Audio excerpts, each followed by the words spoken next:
Hi all, welcome back to my channel.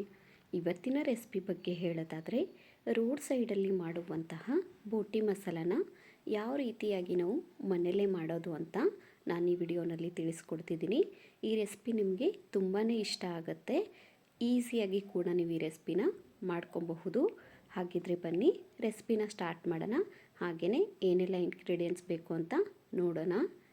ಮೊದಲಿಗೆ ನಾನಿಲ್ಲಿ 1 bowl ಆಗುವಷ್ಟು ತುರಿದಿರುವಂತಹ ಕ್ಯಾರೆಟ್ನ ತಗೊಂಡಿದ್ದೀನಿ. ಹಾಗೆಯೇ ನಾನು ಇದಕ್ಕೆ 1 ಬೌಲ್ ಆಗುವಷ್ಟು ಸಣ್ಣದಾಗಿ ಕಟ್ ಮಾಡಿರುವಂತಹ ಈರುಳ್ಳಿನೂ ಕೂಡ ಸೇರಿಸ್ಕೊತಾ ಇದ್ದೀನಿ.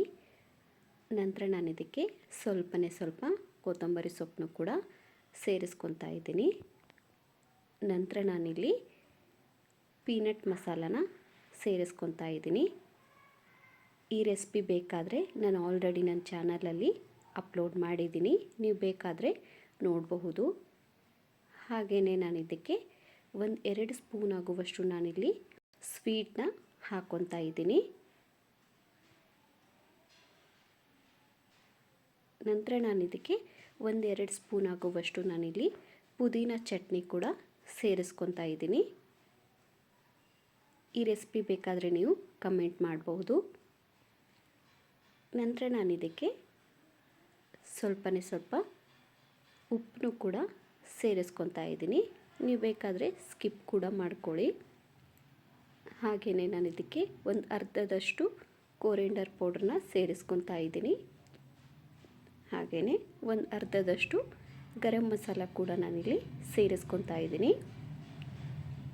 ನಂತರ ನಾನು ಇದಕ್ಕೆ ಪಾನಿಪುರಿ ಶೇವ್ನ 1 ಬೌಲ್ ಆಗುವಷ್ಟು ನಾನು ಬಳಸ್ತಾ ಇದ್ದೀನಿ.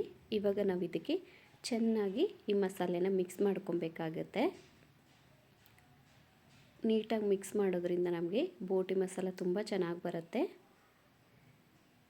ನೋಡಿ, ನಮಗಿಲ್ಲಿ ಸ್ಟಫಿಂಗ್ಗೆ ಮಸಾಲ ರೆಡಿ ಆಯಿತು. ಇವಾಗ ನಾವು ಇದನ್ನು ಪಕ್ಕಕ್ಕಿಟ್ಟು ಬೋಟಿಗಳನ್ನು ಈ ಥರ ಕಟ್ ಮಾಡ್ಕೊಳ್ಳೋಣ. ನಮಗೆ ಸ್ಟಫಿಂಗ್ಗೆ ಈಸಿ ಆಗುತ್ತೆ. ಸೊ ಇವಾಗ ಒಂದೊಂದೇ ಬೋಟಿನ ತಗೊಂಡು ನಾವು ಇದರಲ್ಲಿ ಕೈ ಸಹಾಯದಿಂದ ಅಥವಾ ಸ್ಪೂನ್ ಸಹಾಯದಿಂದ ಈ ಥರ ಫಿಲ್ ಮಾಡ್ತಾ ಹೋಗಬೇಕಾಗತ್ತೆ. ನೀವು ಸ್ಟಫಿಂಗ್ ಕ್ವಾಂಟಿಟಿ ಜಾಸ್ತಿ ಬೇಕು ಅಂದರೆ ನೀವು ಜಾಸ್ತಿ ಕೂಡ ಸೇರಿಸ್ಕೊಬಹುದು.